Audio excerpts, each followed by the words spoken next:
Le Premier ministre Ariel Henry a annoncé sa démission ce soir du 11 mars 2024 après 31 mois au pouvoir.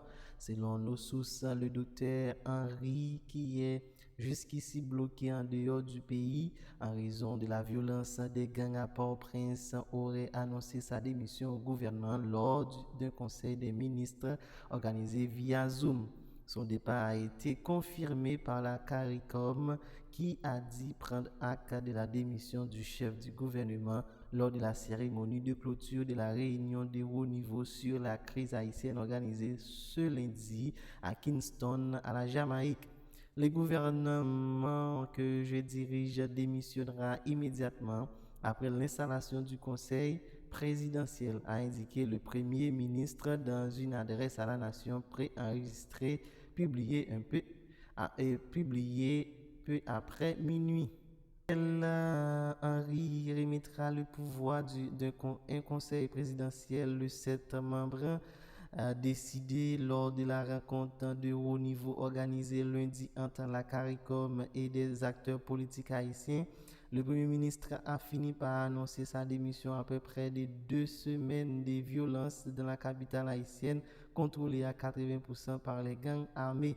Ces dernières, réunies au sein d'une coalition dénommée Vivre Ensemble, ont entamé le 29 février une vague attaque contre des institutions publiques, dont des commissariats et des prisons, libérant des milliers de détenus des deux plus grands centres carcéraux de la capitale.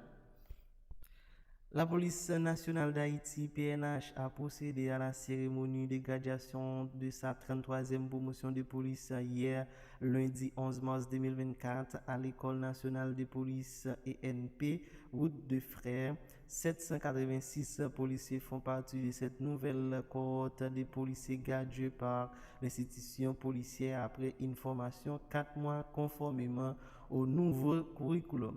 Plusieurs autorités et des partenaires de l'international ont pris part à cette cérémonie de graduation où le directeur de l'ENP, le commissaire divisionnaire Sem Prédestin, a salué le dévouement et la détermination des aspirants policiers qui ont reçu leur parchemin.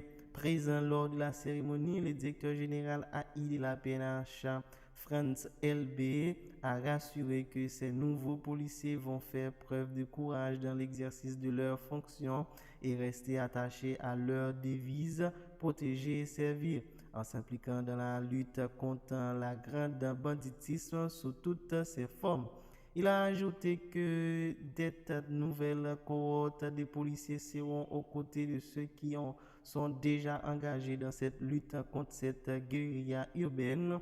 En dépit des moments difficiles, l'histoire retiendra que nos policiers ont consenti beaucoup de sacrifices et perdent des frères, sœurs, d'âmes pour éviter au pays le chaos. Jamais ils ne seront bannis de la galerie à nos héros policiers, a-t-il ajouté.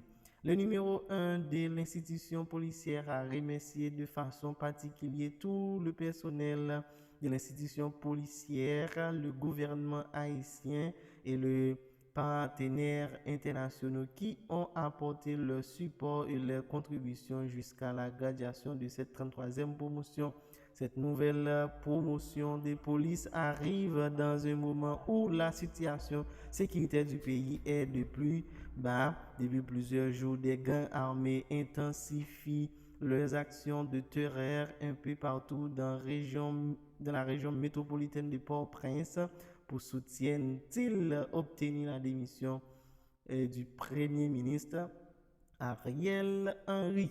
Le Kenya a décidé de suspendre l'envoi prévu des policiers en Haïti dans le cadre d'une mission internationale soutenue par l'ONU, a indiqué un haut responsable du ministère kenyan des Affaires étrangères. Il y a eu un changement radical à la suite de l'effondrement complet de l'ordre public et de la démission du Premier ministre de Haïti.